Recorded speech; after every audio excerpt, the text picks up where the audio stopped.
It's time to find out What Shane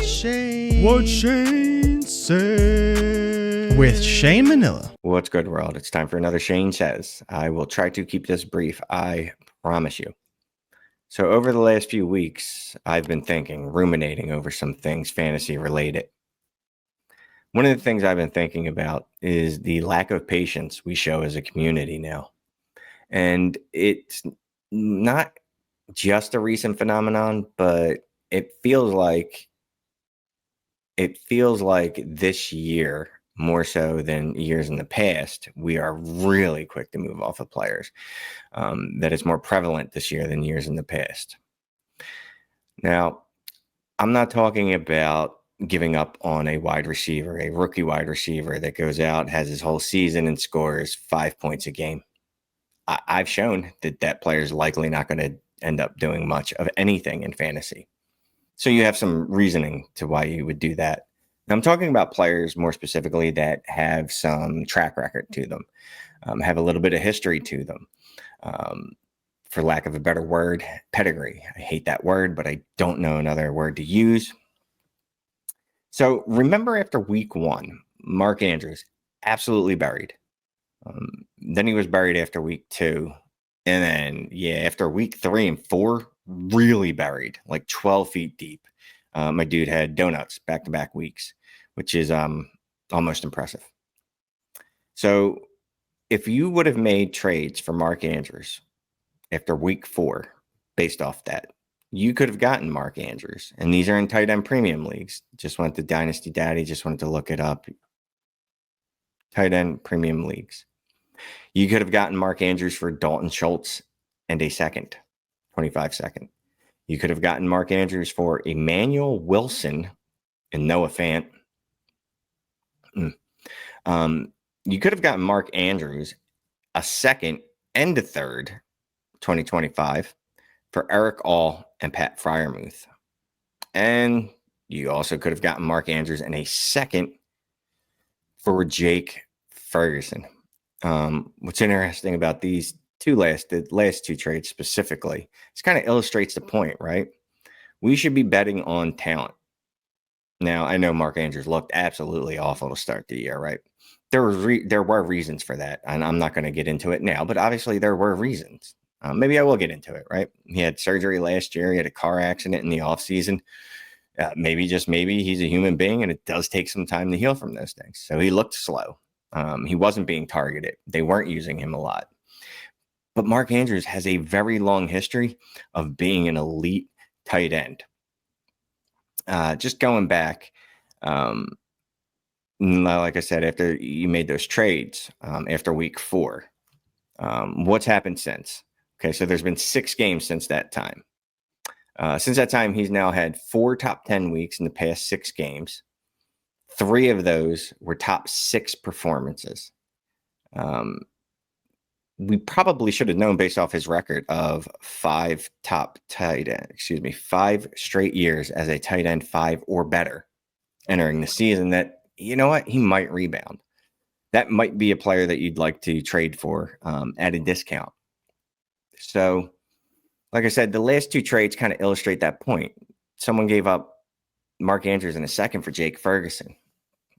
So what's happened since then? Obviously, Dak Prescott's gotten injured, so that's going to color this a little bit. But Mark Andrews has ascended. Jake Ferguson had a couple good games, right? But you also get the second in there.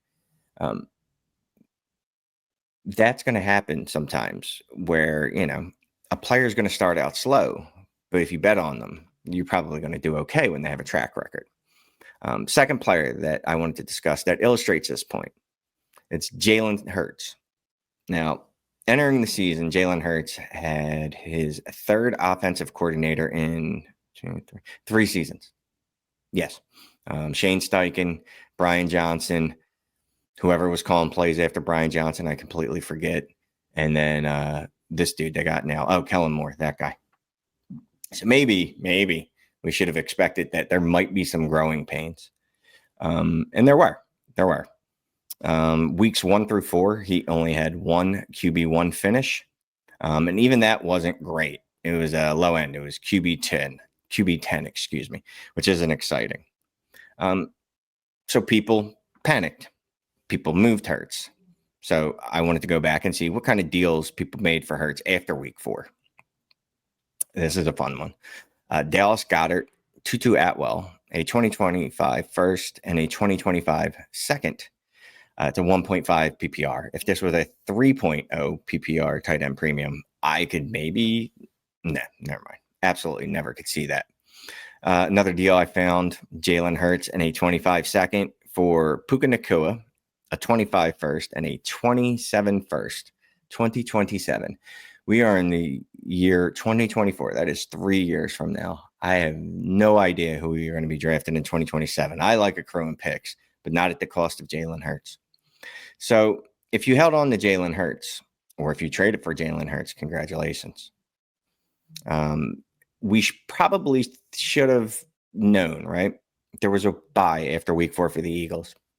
Teams usually get themselves right after byes. Good teams. Eagles are historically a good team for the last few years. I don't know, most of my lifetime, actually, adult lifehood. They've been good. So anyway, good teams make adjustments at the bye. That's what they do. So guess what? Eagles made some adjustments. What? So since then, he has had 4 top 4 weeks. 4 top 4 weeks. And in his worst games since the bye, in 5 games, he's had 5 games. 4 times he's been a QB4 or better. His worst game, QB8. That's pretty good for bad, right? I think sometimes we just have to use our real football brain, right? Like I said, look at the totality of the situation. In Hurts' situation, it's a new offensive coordinator for the 3rd straight season. Might take you some time to get through that. We should have seen that there was a bye coming in week 4. So the team was likely to make some adjustments. We could have just looked at Jalen Hurts' past records and go, you know what? He's probably going to bounce back. Now, I was concerned about Jalen Hurts, so I don't want to act like I'm all innocent in this, but I didn't move him because there was no deals that I felt like were good enough for me to move him. So who am I thinking about right now? I'm thinking about 2 players that could fall in this category that I think you need to hold steady on, that you need to hold your will. That's not a saying. Oh, well, whatever. 2 players that I think you want to make sure you don't move for just whatever you can get or at a discount or at low. First player, Marvin Harrison. Marvin Harrison, yes, it's a little bit of a disappointing season. Out of the elite wide receivers, Malik Neighbors, Brian Thomas, he's behind both of them in scoring, fantasy scoring. He's scoring 11.7 points per game. Looking at the Trinity score, my dude still has a very strong Trinity score, 6.62, puts him in the low-end wide receiver 1 usage. Remember, I was just talking about buys, too, for Jalen Hurts in week 4. He had his bye. Cardinals are on their bye this week. I would be very interested. Obviously, I'll be watching. What happens after the bye? Do they find a way to involve Marvin Harrison a little more? Now, his target share is actually pretty good, but do they find a better way to use him? Maybe some easy button receptions. Again, he is behind Neighbors. He is behind Thomas, and Neighbors is a whole other thing. I think he's wide receiver 2 or 3 in KTC. But you should know that 11.7 points per game wouldn't be a death sentence if that's where Harrison were to happen to land at the end of the season. I just looked up going back to 2014, 10 seasons. I looked at all the rookie wide receivers that scored between 11 fantasy points and 12.7 fantasy points. That higher range is within a point of Marvin Harrison. On that list, there were 13 players, and there are a couple absolute trash cans, no doubt. But this list also includes Garrett Wilson, Deebo Samuel, T. Higgins, Christian Watson, DK Metcalf, Stephon Diggs, Cooper Kupp. That's 8 receivers. A few of them have provided you wide receiver 1 seasons after that rookie season. And if they didn't do that, they still at least maintain their value to let you get out on them at some point, right? T. Higgins, there was an opportunity to move on him at some point. Not right now, because my dude hasn't played in several weeks, and we don't know when he'll play again, but that's besides the point. T. Higgins, Christian Watson, even DK Metcalf, even G-Dub, if you weren't ready, if you weren't one of the people that held on for the first 2 seasons, well, especially last year when it was a little disappointing. But anyway, yeah, that's a good list, right? Right now, G-Dub is smashing. Debo, not so much. Higgins, meh. Cooper Kupp, when he plays, the dude's a monster, right? We see that. So I just looked at trades for Marvin Harrison over the last 2 weeks on Dynasty Daddy. And here's a couple that I found. Marvin Harrison and Zach Ertz for Josh Downs and a 2025 second. Yeah, I don't know what to say to that. This next trade's at least a little fairer, but I still wouldn't do it. Trey Benson and Brian Thomas Jr. for Marvin Harrison and Jonathan Brooks. I'm not ready to give up on Marvin Harrison yet like that. I know that Brian Thomas Jr. has had a really good rookie season to start. I still take Marvin Harrison over him. Now, I've gone back and forth about that in my own head, but as of today, steady strong, staying with Marvin Harrison. Another deal. Dalton Kincaid and Jalen Waddle for Marvin Harrison. Why? Just why? No, it is a tight end premium of 0.5.